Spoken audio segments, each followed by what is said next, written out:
અમદાવાદ ગ્રામ્ય એસઓજીએ ટીવીએસ જ્યુપિટર ચોરી કરતા 3 યુવક પકડ્યા। 2 આરોપી સાણંદ ટીવીએસ શોરૂમમાં નોકરી કરતા હતા।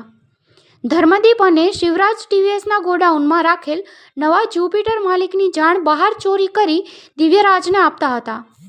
ત્યારબાદ દિવ્યરાજ મોપેડ રસ્તા ભાવે વેચી દેતો હતો। એસઓજીએ 17 જ્યુપિટર સાથે ત્રણેય આરોપીને ઝડપી પાડ્યા તેમજ પોલીસે કુલ 16.15 લાખનો મુદ્દામાલ જપ્ત કર્યો। Chirag Patel, DG news, Sanand.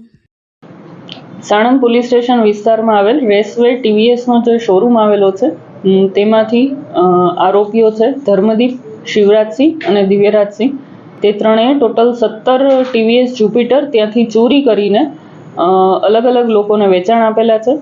આ સમગ્ર ઘટના જે છે એની વિગત એવી છે કે અમદાવાદ ગ્રામ્ય એસઓજીને બાતમી મળેલ હતી કે આ શોરૂમમાંથી જ્યુપિટરની ચોરી થઈ રહેલ છે અને આ છેલ્લા 3 મહિનાથી આ થઈ રહેલું છે અને તે જ્યુપિટર ચોરી કરીને અલગ અલગ લોકોને ખૂબ જ સસ્તા ભાવે વેચાણ આપવામાં આવી રહેલ છે।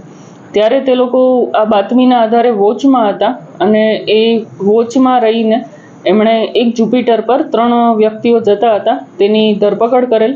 વધુ પૂછપરછ કરતા તેમણે છેલ્લા 3 મહિનામાં ટોટલ 17 જ્યુપિટરની ચોરી કરેલ છે અને આ 17 જ્યુપિટર જે છે એ બાવળા અને સાણંદમાં રહેતા અલગ અલગ 14 લોકોને તેમણે વેચાણ આપેલ છે। જે એક જ્યુપિટરની કિંમત 90,000 રૂપિયા છે। આમ કુલ મળીને 15,30,000 રૂપિયાના જ્યુપિટર તેમણે શોરૂમમાંથી ચોરી કરેલા હતા અને ધર્મદીપ અને શિવરાજસિંહ નામના જે 2 આરોપી છે તે ટીવીએસ શોરૂમમાં છેલ્લા આશરે શિવરાજસિંહ છે તે 1 વર્ષથી અને ધર્મદીપ છે એ છેલ્લા 6 મહિનાથી ત્યાં સેલ્સમેન તરીકે નોકરી કરતો હતો। આ નોકરી દરમિયાન તેમને વિચાર આવ્યો કે આ જે ગોડાઉનનો સ્ટોક મેન્ટેન કરવાનું કામ પણ તે લોકો જ કરતા હતા અને તેમને તેમાંથી શોરૂમમાંથી ડાયરેક્ટ જ ગોડાઉનમાંથી તેમણે જ્યુપિટર જે આવતા હતા તેમાંથી સમયાંતરે જેવો તેમને ટાઈમ મળે એવી રીતે જ્યુપિટરની ચાવી લઈને એ લોકો એક જ્યુપિટર તેમાંથી કાઢતા હતા। આમ કુલ મળીને 17 જ્યુપિટર તેમણે ત્યાંથી કાઢ્યા। એ જ્યુપિટર કાઢીને તે દિવ્યરાજસિંહ નામનો જે વ્યક્તિ છે, મૂળ કાણેટીનો રહેવાસી છે, તેમને તે લોકો વેચવા માટે આપતા હતા અને દિવ્યરાજ જે છે એ અલગ અલગ ગેરેજવાળા અને તેના જે સંબંધીઓ છે તેમના સંપર્ક કરતો હતો અને તેમને 90,000ની કિંમતના જ્યુપિટર એ ખૂબ જ નીચી કિંમત 25,000 થી 30,000 રૂપિયામાં તે લોકો વેચાણ આપતા હતા।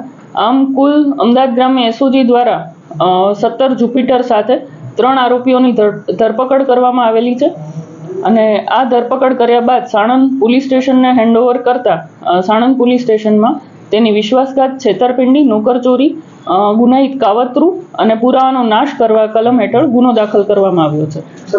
ડોક્યુમેન્ટ કોઈ લેવામાં આવતા હતા, નહોતા આવતા, લોકોને શું નંબર આપતા હતા કે નહોતા આપતા, એ આખો મામલો શું છે? ડોક્યુમેન્ટને લઈને વેરિફિકેશન માનો કે થાય તો આમાં કોઈ આરટીઓ નંબર લખેલો હતો કે નહોતો લખેલો કે શું? આ જે ધર્મદીપ અને શિવરાજસિંહ બંને ટીવીએસના શોરૂમમાં જ નોકરી કરતા હતા અને તે લોકો દિવ્યરાજને ટીવીએસ જ્યુપિટર ત્યાંથી ચોરી કરીને વેચાણ માટે આપતા હતા અને દિવ્યરાજ જે છે પોતાની રીતે ગ્રાહક શોધીને લાવતો હતો।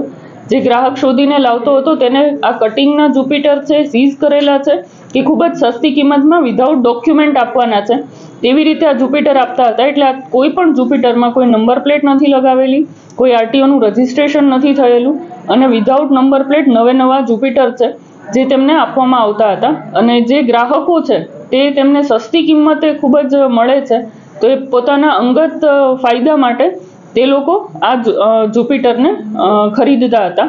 આ નંબર પ્લેટ વગરના ચેસીસ નંબર અમુક 5 જેટલા જે જ્યુપિટર છે તેમાંથી ચેસીસ નંબર પણ તેમને ભૂસી નાખેલા છે એટલે પુરાવાનો પણ નાશ કરેલો છે।